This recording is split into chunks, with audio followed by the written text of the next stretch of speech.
In this video, I will show you how to find the connection requests you've sent on LinkedIn that are still pending. LinkedIn's interface has changed over time, so if you're trying to track your sent requests, the steps might not be very obvious. Let's go through the updated method. First, open LinkedIn and look at the top navigation bar. Click on My Network. Once you're on the My Network page, look for the Invitations section. Next to it, you'll see a Manage option. Click on Manage. After clicking Manage, you'll land on the Invitations page. At the top, you'll see two tabs, Received and Sent. By default, LinkedIn shows the invitations you've received. To see the connection requests you've sent, simply click on the Sent tab. Here, LinkedIn will display all the connection requests you've sent that are still pending.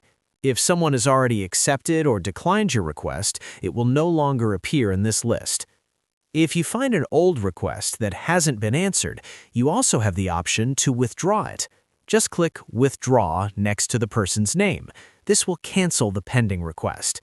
Keep in mind that if you withdraw a request, LinkedIn may require you to wait a short period of time before you can send another connection request to the same person. And that's it. That's how you can quickly find and manage your sent connection requests on LinkedIn using the latest LinkedIn interface. If you found this video helpful, please consider liking, sharing, and subscribing to the channel for more helpful tips and tutorials. Thanks for watching.